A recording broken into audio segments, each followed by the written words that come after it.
Hello guys, welcome back to my channel. তো আজকে আমি বেরিয়ে পড়েছি আমার শ্যুটের জন্য, আর এই শ্যুটটা হচ্ছে কলকাতার বেলগাছিয়া রাজবাড়িতে। ভীষণ সুন্দর, চলো তোমাদেরও দেখাই।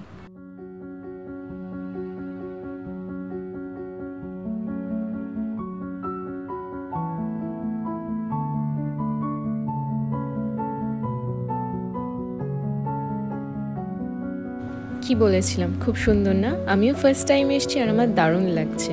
অলরেডি সবাই চলে এসছে শ্যুটের। তো যতক্ষণ আমি তোমাদের রাজবাড়িটা ঘুরিয়ে দেখাই, ততক্ষণ আমি এই রাজবাড়ির কিছু হিস্ট্রি তোমাদের বলি। 1823 সালে এই বাড়িটি ইটালিয়ান নাগরিক হকল্যান্ডের কাছ থেকে দ্বারকানাথ ঠাকুর কিনে নেন। দ্বারকানাথ ঠাকুর খুব শৌখিন ছিলেন আর ভীষণই বেহিসাবি, তাই উনি এই বাড়িটা বেশি দিন রাখতে পারেননি।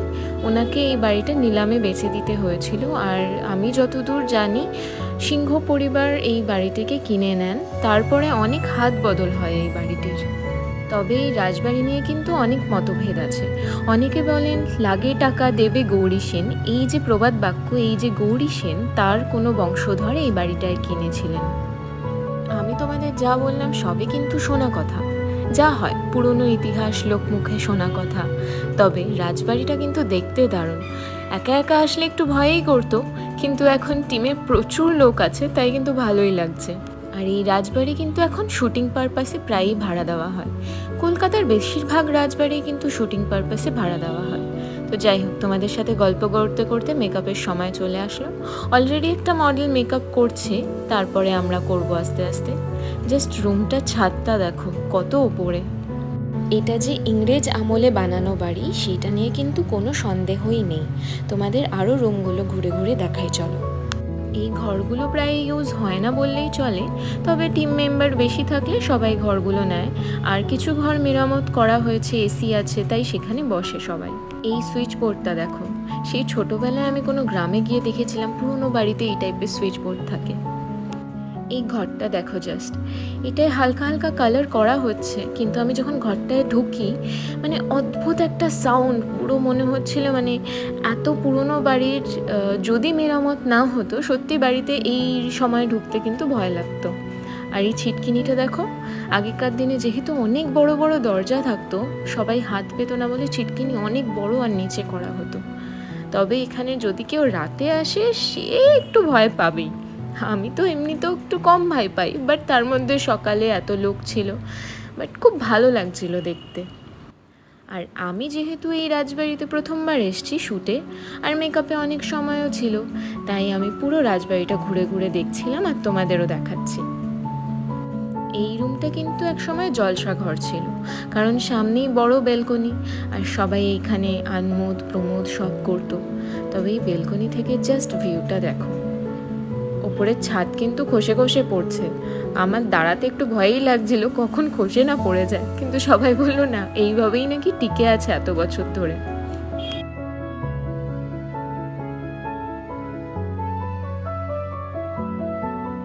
এই পেন্টিংটা দেখো জাস্ট, আমি জানি না এটা কার পেন্টিং, তবে দেখে কিন্তু ভীষণ একটা পুরনো ঐতিহাসিক একটা ফিলিং আসছে।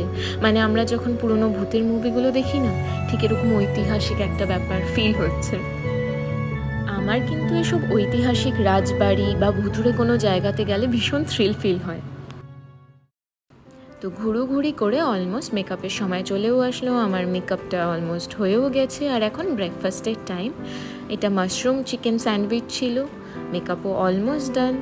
আর যেই ব্র্যান্ডের আমি কাজ করছিলাম, সেই ব্র্যান্ডের যিনি ছিলেন, ওনার একটা ছোট্ট রিকোয়ারমেন্ট ছিল যে ওনার ব্র্যান্ড নেমটা হাতে বা কোথাও একটা ছোট্ট করে পেন দিয়ে একটা ট্যাটু মতো করতে হবে। তার জন্য উনি প্রফেশনাল ট্যাটু আর্টিস্টও ডেকেছিলেন। আমি পুরোপুরি রেডি। এটা আমার ফার্স্ট লুক, একদম লাল শাড়ি, লাল ব্লাউজ, অক্সিডাইজের একটা ছোট্ট জুয়েলারি আর একটা টিপ। ভালোই লাগছিল, মানে এই রাজবাড়ির সাথে কিন্তু লুকটা ভালোই যাচ্ছিল। অলমোস্ট শ্যুট স্টার্ট হয়ে গেছে, আরও যেই দুটো মডেল সেজে রেডি হয়ে গেছিলো তাদের নিয়ে শ্যুট স্টার্ট হয়ে গেছে।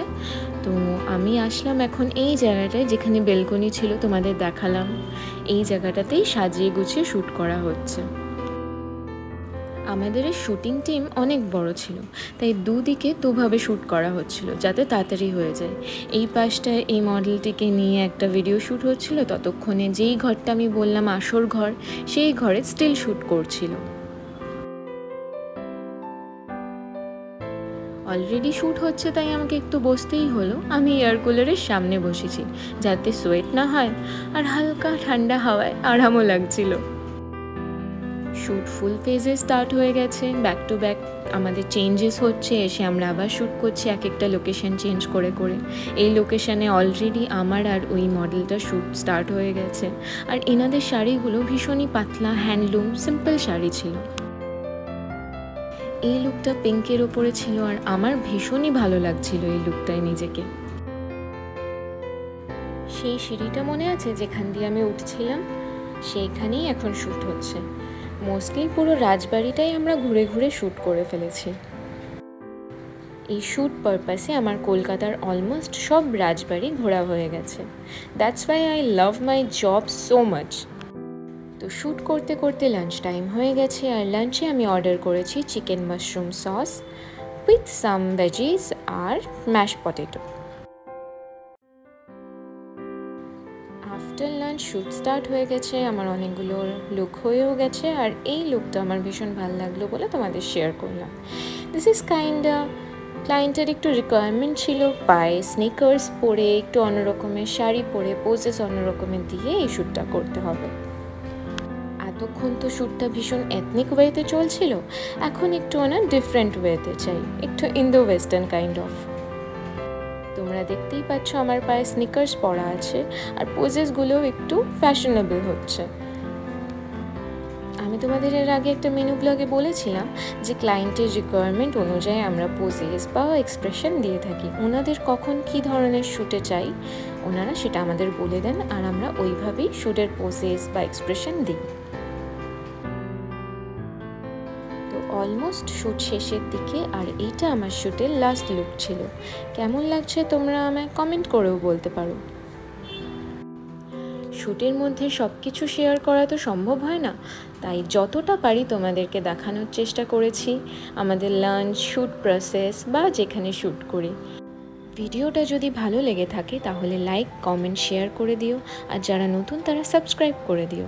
দেখা হচ্ছে নেক্সট ভিডিওতে। বাই।